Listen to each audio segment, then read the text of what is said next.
There is a whisper in the chaos, a subtle, almost imperceptible shift where the soul begins to remember itself. It does not arrive like a lightning bolt or a burning bush, but more like the scent of rain moments before the first drop touches the earth.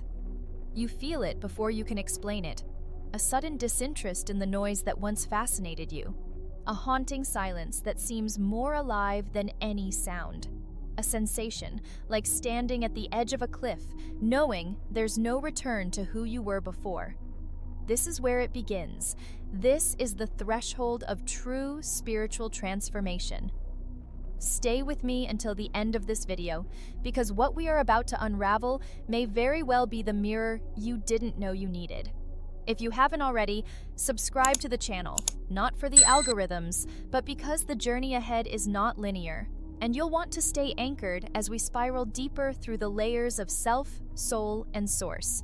Most people expect transformation to feel grand, an earth-shaking epiphany, a chorus of angels, a ceremonial rebirth under the stars. But the truth is quieter, trickier, almost inconvenient. It often arrives as loss, fatigue, emotional unrest, or the sudden inability to engage in the life you've been living. Not because you're broken, but because the mask you were wearing no longer fits. What once defined you starts to feel like a borrowed costume, and so, before enlightenment comes disorientation. Before rebirth, a spiritual shedding. We speak of uncommon clues not because they are rare in occurrence, but because they are rarely recognized for what they are. Most walk right past them, brushing them off as mood swings, burnout, or random coincidences. But those who are sensitive to the undercurrents, who have begun to tune in rather than zone out, start to catch the scent of something sacred, something ancient, familiar, like a melody you somehow know, though you've never heard it in this life. Spiritual awakening does not always knock. Sometimes it seeps. It slips through the cracks of routine. It stirs in the belly of boredom. It weaves its fingers through your dreams, your fears, your seemingly mundane experiences. It hides in the ache of dissatisfaction and the question you ask at 2:00 a.m. when the ceiling fan hums above and your heart refuses to be quiet. It may first come to you disguised as anxiety or existential confusion or the jarring collapse of a belief you once clung to for safety. And if you're brave enough not to run, but instead sit with the storm, look into the mirror, and not flinch, you'll begin to see the contours of your true self emerging from the shadows. There's a strange paradox to it all. The path of awakening is not about becoming someone else. It is the ultimate unbecoming. You don't become spiritual. You realize you always were, but you had simply forgotten. The world had wrapped you in layers of noise, expectation, distraction, and identity, until the light within became muffled beneath roles you thought were real. A genuine spiritual transformation doesn't begin with answers. It begins with better questions. Why do I feel like a stranger in my own life? What is this emptiness I carry despite the success, the relationship, the goals met? What is this yearning that refuses to be quieted by achievement, validation, or even love? These questions aren't a sign that you're broken. They're signals from the soul. They're breadcrumbs scattered across the forest floor of your life, daring you to leave the paved path and step into the wild unknown. And so, the clues appear. Not like neon signs, but like subtle markers for those with eyes to see. A dream that feels more real than waking life. A conversation that seems orchestrated by something greater. A song that moves you to tears for reasons you can't explain. You start to realize you're not just a character in this life story. You're also the author, the reader, and the divine spark beneath the pages. To walk this path is to feel like you are both dissolving and expanding all at once. You will lose friends, habits, identities, even entire belief systems. But in their place, you will find something unspeakably vast, like finding out you were never the drop, but the ocean in disguise. You are not merely healing, you are remembering. And once remembrance begins, there is no unknowing it. Let this introduction serve not just as a prelude to knowledge, but as an activation. You did not find these words by accident. Something in you called for this. Some deeper longing to awaken, not in the poetic sense, but in the visceral, cellular, eternal truth of what you truly are. Not what the world made you, not the name, the title, the trauma, or the timeline, but that spark which remains unchanged through it all. We are about to venture into terrain that does not exist on maps. There will be no road signs, no guarantees, only symbols, synchronicities, inner knowing, and the uncommon clues that speak to a deeper truth. Not everyone is ready for this journey, but if you've read this far, something in you already is. There is a rhythm beneath reality, a silent, pulsating code humming just below the surface of what we call ordinary life. Those who begin to awaken do not discover new knowledge. They begin to hear this rhythm again. They start to remember. And that remembrance becomes the compass guiding them out of illusion and back into alignment with the soul's deeper architecture. At the heart of all true spiritual transformation lies a set of invisible yet unmistakable frequencies, principles so embedded in the fabric of being that when they stir, they shake loose the old scaffolding of identity. One of the core concepts of awakening is disillusionment, but not in the way most people think. Disillusionment is often treated as a negative. I feel disillusioned, as if to suggest something has gone wrong. But what if disillusionment is not a loss, but a sacred stripping away of illusions? What if it is the gentle hand of grace removing the veil, even if it feels like something is being torn from you? When the stories you've believed no longer hold weight, when the promises of the world ring hollow, it is not the end. It is the beginning. You are not unraveling. You are realigning. You are not breaking down. You are being returned to truth. This truth doesn't speak in words.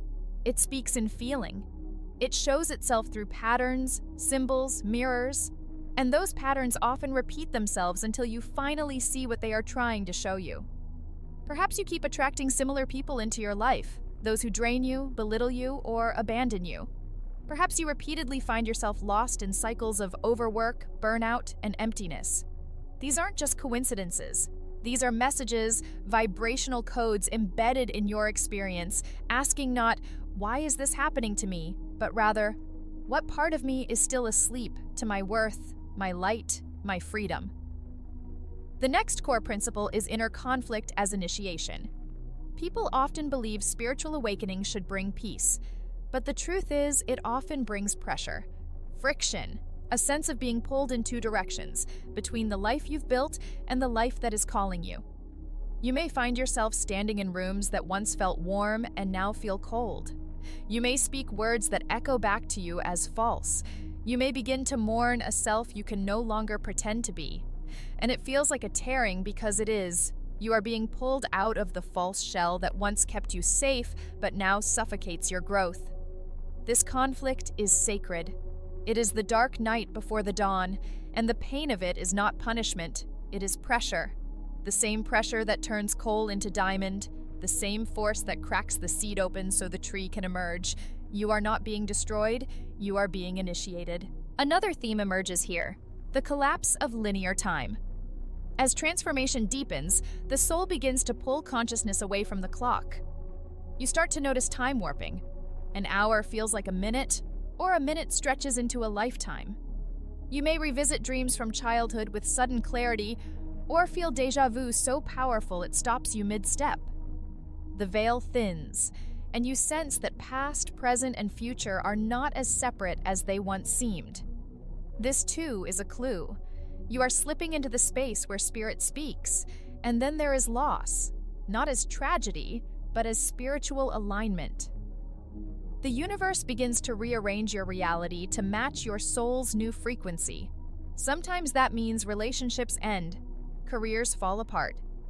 You may lose your appetite for things that once excited you.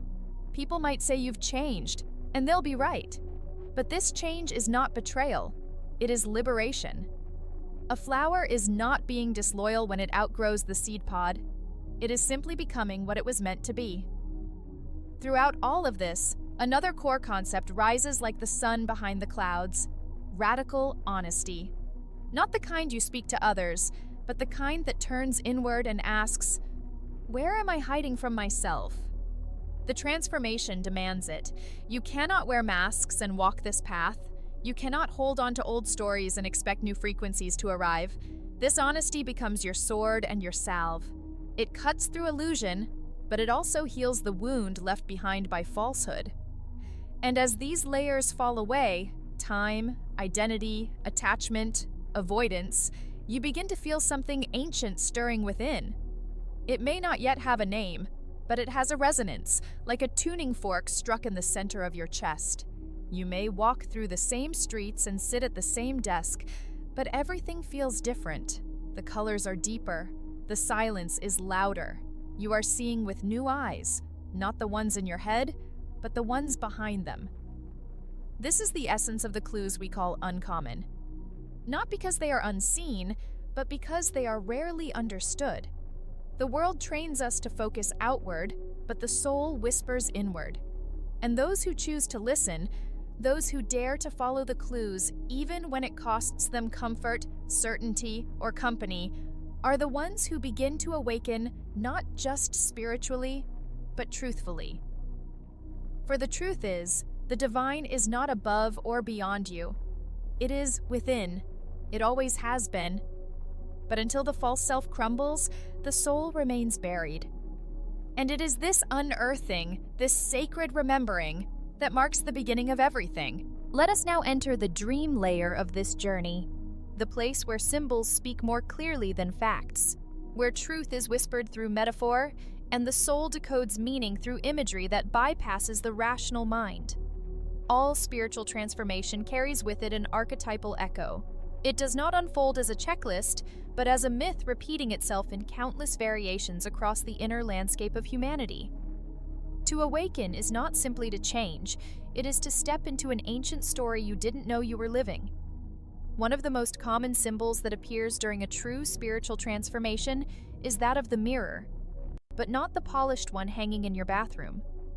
This is a sacred mirror, often cracked, covered in dust, hidden in the attic of your psyche. You find it not through seeking, but through breaking. You stumble into it during moments of collapse, heartbreak, or identity crisis. You look into it and, for a fleeting moment, see beyond the surface. The reflection no longer shows the person shaped by society or scars. It shows something luminous beneath the distortion, a presence, a watcher, a self untouched by all the stories. In many mystical traditions, this mirror is described as the eye of God, the divine seeing itself through you. But to reach it, one must first navigate the fog of projections, lies, and half-truths you've accumulated over lifetimes. When you start noticing yourself acting out old patterns and suddenly ask, "Why am I doing this again?"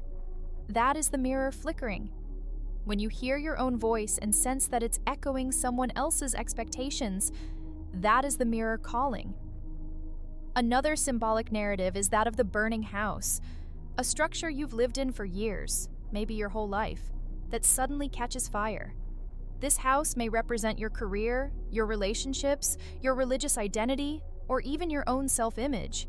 The fire feels destructive at first, but if you watch closely, it only consumes what was never real to begin with. The walls that fall were the ones keeping you trapped. The rooms that burn were the ones you never truly belonged in. The burning house is not the end. It is the first rite of passage. You leave with nothing but your breath and a deep inner silence. And from that silence, the soul begins to speak. Many who experience this symbol do so not in literal flames, but in sudden unravelings. A job loss that was unexpected but strangely freeing. A breakup that shatters the ego but liberates the heart. A health scare that rearranges priorities in an instant. These are not punishments. They are initiations, the sacred pyres that burn away illusion to make room for essence. Then comes the descent into the underworld, a recurring story from ancient myths across cultures, from Inanna to Orpheus to Jesus. In this phase, everything goes dark. You may feel disconnected, depressed, numb, or lost. The light you once followed disappears, and the path forward seems swallowed by shadow. But this is not death. It is gestation. Just as seeds break open in the blackness of soil, you are not decaying. You are being transformed.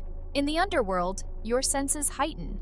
You begin to feel energies, emotions, and memories more vividly. The surface world no longer satisfies. You want meaning, depth, raw truth. The laughter of the crowd seems hollow. The news cycles, the scrolling, the distractions, they fall away like dried leaves. You begin to seek stillness not as escape, but as the only place where the signal comes through. It is often here, in this spiritual darkness, that another clue appears: the guide. The guide may show up as a person, a stranger with oddly perfect timing, a mentor who says exactly what you needed to hear, or even a child who unknowingly speaks a sentence that opens your heart. Sometimes the guide is not a person at all. It could be a dream, an animal, a book that literally falls off a shelf, a sudden inner voice that feels unmistakably wise and not entirely yours. These symbolic guides are ancient players in the soul's journey. Their presence marks a pivot point. They appear when you are ready to move from victimhood to vision, from the question, why me, to the deeper recognition of, what am I now becoming? And so the dream continues, and now we arrive at the image of the staircase that vanishes beneath your feet. You've seen this one before in your life, that moment when a plan you were relying on suddenly collapses. The strategy doesn't work, the logic doesn't land, and you are suspended in midair, wondering what supports you now. This symbol teaches trust. Not the naive hope that things will go your way, but the sacred knowing that even the free fall is held. Even the uncertainty is sacred ground. You are being asked to walk by inner compass now, not external map. There is also the image of the river you cannot swim back across. Once you've crossed into deeper awareness, there is no returning to the shallow self. The friendships that were once enough no longer feel resonant. The entertainment that once numbed no longer satisfies. The person you used to be becomes a ghost. You may grieve them, you may miss their innocence or clarity, but you know in your bones, you are not them anymore. And there's no going back. Not because you shouldn't, but because you can't. True spiritual transformation is a one-way door. You walk through as someone who believed in limits, who worshipped certainty, who played roles, and you walk out as someone who carries questions instead of creeds, presence instead of performance. The soul begins to breathe, and with each breath, the uncommon clues become more frequent, more direct. They stop whispering and start speaking, through synchronicities, through disruptions, through quiet moments of insight that ripple through your entire body like a tuning fork struck by the divine. We are myth, living in flesh. We are storylines wearing skin. And the moment you begin to see your life not as random, but as rich with symbols and signs, is the moment you begin to spiritually awaken. Not to another world, but to the one that's been quietly humming beneath this one all along. What happens when the veil lifts, but the world remains? When you awaken, yet still have bills to pay, conversations to navigate, and responsibilities that don't pause to let you meditate beneath a Bodhi tree?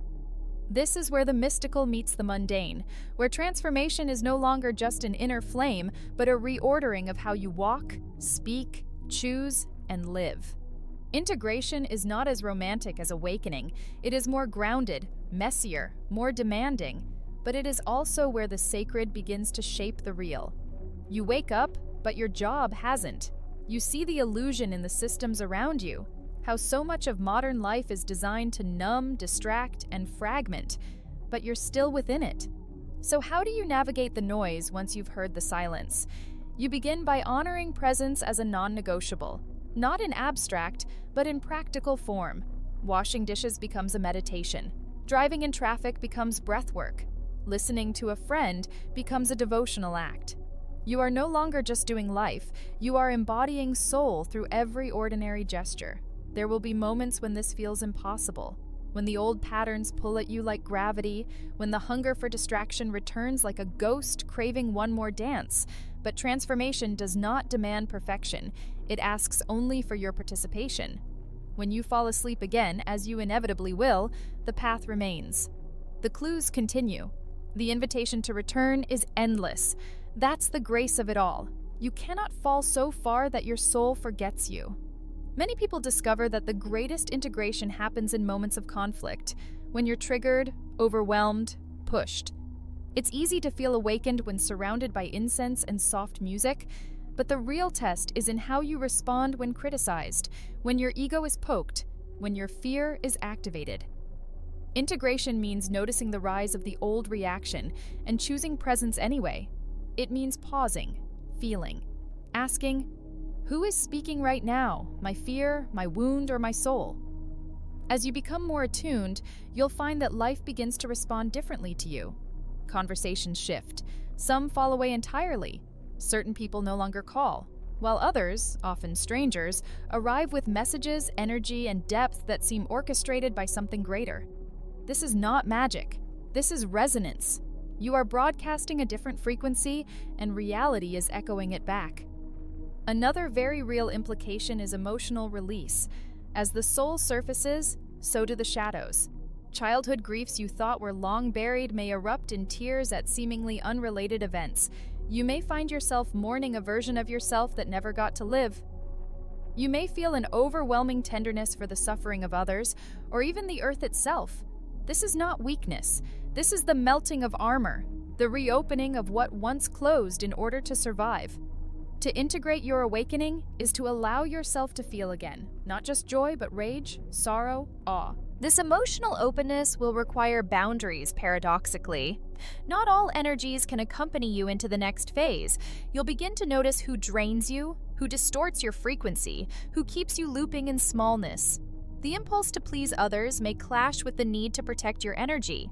Integration will sometimes mean disappointing people, but you'll learn that true love, of self and others, doesn't always look like saying yes. Sometimes, it looks like walking away without guilt, and trusting that growth may require solitude. And yet, awakening does not make you better than others. This too must be understood. It doesn't place you on a pedestal, nor grant you immunity from mistakes. In fact, awakening may make you more humbled than ever, aware of how much you've misunderstood, how often you've judged, how deeply interconnected everything truly is. Integration means returning to life not with arrogance, but with gentleness. You no longer need to convince others of what you see. Your presence becomes the teaching. Your actions become the sermon. Integration is also about ritual, but not necessarily the ceremonial kind. Your rituals may be small and personal, lighting a candle at sunrise, journaling your dreams, taking silent walks without your phone, or simply placing your hand on your heart each morning and saying, "I'm still here." These micro acts rewire the nervous system. They create sacred grooves in the landscape of your day, anchoring the metaphysical into the physical. In time, the duality between spiritual and real life dissolves. Grocery shopping becomes a form of energetic exchange. Conversations become vehicles of awakening. Even your pain becomes compost, rich, fertile material that grows empathy, patience, and truth. You are not avoiding reality. You are reimagining it, one conscious moment at a time. Perhaps the greatest real-world implication of spiritual transformation is this: you become harder to manipulate. You begin to see through fear-based narratives. You become less reactive to authority and more guided by inner truth. You are no longer easily baited by outrage, division, or guilt. This doesn't make you passive, it makes you powerful. You are no longer ruled by the external world. You are in it, but not of it. You walk with clarity, with sovereignty, with a kind of quiet rebellion that says, "I will no longer betray my soul to fit in." So, integration is not an event. It is a lifelong spiral, a returning again and again to the core of who you are beneath the noise. It is making space in your daily existence for the timeless to enter. It is honoring the clues, not just as metaphors, but as markers, guides that show you, moment by moment, how to live from truth and not from fear. This is not a path for the faint of heart, but it is the most authentic path you will ever walk. For at the end of all awakening is not the acquisition of spiritual knowledge, it is the remembrance of love. Not the fragile kind built on conditions, but the eternal flame that burns behind all form, waiting to be embodied, lived, and shared. So now we arrive at the edge, The end that is not truly an end, but a spiral back to the center. You have followed the clues through metaphor, through meaning, through the underworld, and back into your own breath. Perhaps something inside you has shifted, even if subtly. Perhaps a question has awakened in you that won't go back to sleep. This is the sign you've been waiting for, not written in stars or sacred texts, but carved silently across the fibers of your attention. You are remembering who you are. True spiritual transformation does not conclude in fireworks or finality. It concludes the way a great storm does, not with more thunder, but with a new kind of stillness. The air changes. The ground feels different beneath your feet. There is silence, but it is no longer empty. It is full of presence. And in this presence, you realize the uncommon clues were never outside of you. They were never signs scattered by some distant god. They were you, your higher self, your soul, your infinite consciousness, leaving breadcrumbs in the forest so the ego would know how to find its way home. This is not the kind of awakening that ends in a title, a role, or a ritual. It's not a crown placed on your head. It's a flame rekindled in your heart. One that will ask you, again and again, to choose love over fear, truth over comfort, silence over noise. And some days, you will choose wrong. Some days, you will forget. But the clues do not stop appearing. The soul is patient. The path does not vanish. You are not expected to be perfect, only willing. There is a story older than time that says the divine once lived openly among humans, but had to hide because we stopped seeing it. It did not hide in the heavens or the oceans or the stars. It hid in the one place we were least likely to look, inside ourselves. And this is where you must now turn, not with force, but with reverence. Not to escape the world, but to walk through it as someone lit from within. You may still wonder, what now? What do I do with all this awareness? The answer, while simple, will echo across the rest of your life. Live it. Live your awakening. Let it shape your choices. Let it rearrange your priorities. Let it challenge how you love, how you speak, how you forgive, how you breathe. Let it disrupt the narratives you've inherited. Let it anchor you in silence when the world screams for noise. Let it become the vibration you carry into every room, every conversation, every heartbeat. Because the truth is, we are not here to seek the light. We are the light. We are not here to escape the dream. We are here to awaken within it. Every moment is a portal. Every choice is a seed.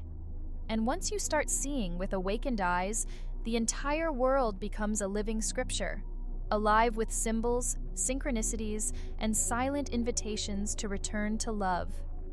No, you may never be the same again. You may never unsee what has been seen, never unfeel the depth you've touched. But this is the gift. You are not broken. You are breaking free. You are not behind. You are exactly where you are meant to be. You are not alone. The moment you begin this path, the entire universe begins to walk with you. So this is your invitation. Not to believe anything, but to remember everything. To trust the strange timing of your life. To pay attention to what whispers while the world shouts. To become the embodied flame that others will see and unknowingly begin to awaken by. Let your life now become the message. Not through words, but through presence. Not through effort, but through alignment. The transformation has already begun, and the uncommon clues will continue to follow you, not as teachers from above, but as fragments of your own eternal self, lighting the way home.